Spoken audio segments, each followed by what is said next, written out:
Hi, I'm Kelly Flores, and these are the Big Picture Talks. Today, I'm naming this segment Jenny's Questions because my good friend Jenny, hi Jenny, um, wrote and sent me two really good questions, two big picture questions. The first question that she asked was, or that she put forth, was how does love change over time? Romantic love, specifically. And the second question she put forth was, is struggle necessary in life in general and not just in love? And so I think those are really good questions, and I definitely have wondered about those things myself. I'm going to start with the easier subject, struggle. Easier for me. I mean, I just feel really acquainted with struggle, and then we'll talk about love. But I think a good place to start with struggle is with a definition, and for me, struggle is a multiplied effort, like an extra effort, and it seems to occur in like two different ways. Like it occurs in when you're learning a new skill and you're not very good at it yet, you've just started. And then the other way that it seems to occur is as interference. Something's interfering and making a task or an event or a goal, or even a system run much harder than it needs to, so it's inefficient.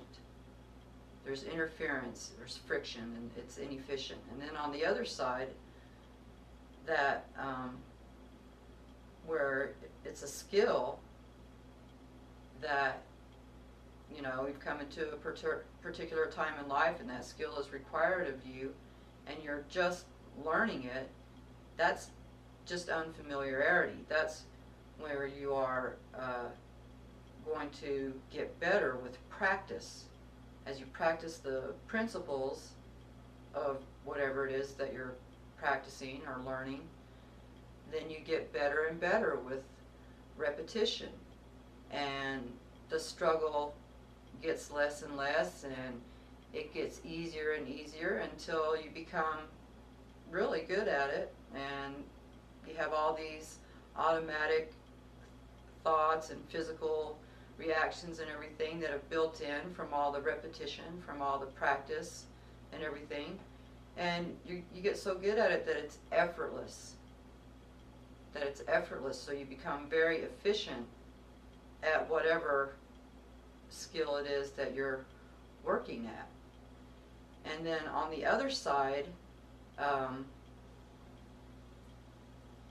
where struggle not only doesn't lessen or come to an end, where struggle can actually get to be compounding, and where it's just happening more and more and more, those times when we're working against ourselves, we're interfering with ourselves, or even on a large human scale, there are societal structures or different things that are set up that we're all practicing together that maybe aren't efficient, and we feel the interference of that actually in our personal life, even though it may not be a personal choice of ours. Like if we could choose to not have this interference or choose a different system, we might choose it.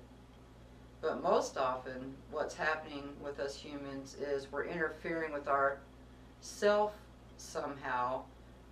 We keep trying to do something in a way that doesn't work. We keep turning putting bread in the toaster and then turning it upside down, and we wonder why the toast is getting messed up every time.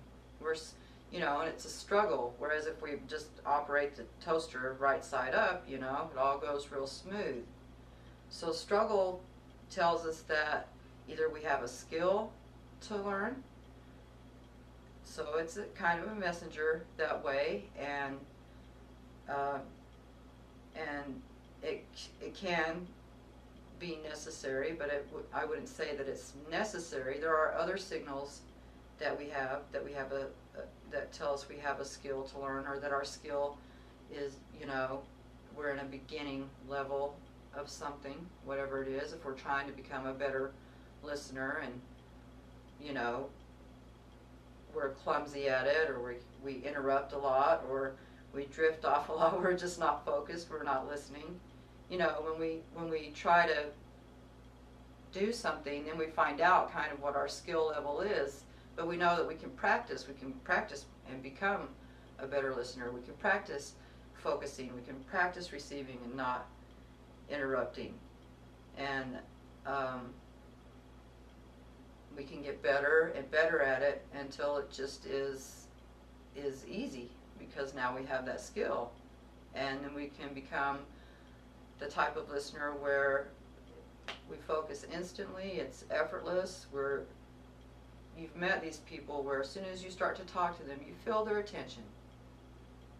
You feel that they're really listening to you and receiving what you're saying, and relating, and not trying to think of the next thing that they're going to say. So, and you see them do it, and it doesn't look like they're struggling. If it looked like they were struggling, it wouldn't be that kind of listening. So it looks easy, and when you come into that type of struggle, and you know that it's a skill that you can learn, then you've gotten this signal from struggle, and you don't need to struggle anymore. You just need to practice. Practice, repeat and practice, and you will become very good at it. On the other hand, if the struggle continues to get bigger and worse, we'll start to feel pressure from it and stress in our life, and if we keep going in the direction that we're going in, and just keep pushing forward and don't stop and look and go, what is the struggle trying to tell me here? What is it that I'm fighting against? How am I interfering with myself?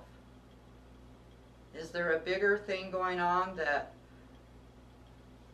interferes with all of our lives, and I'm just feeling that to a certain degree? If that was it, then we could level out and say, okay, well, we're all in the same boat, and we as humans are struggling right now with how to get food to everybody, and how to make sure everyone has a home and parents, and we are struggling with that. So we admit and know that we're humans, so we're affected by that.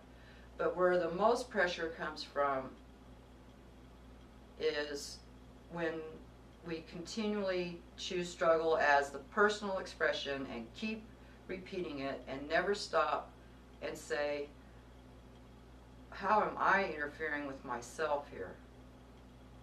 How am I living out of sync with myself?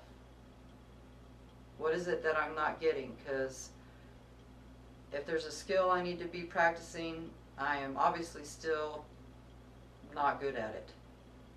So if I need to practice something, I just want to know, get the information. If you put these questions out there, you'll get them.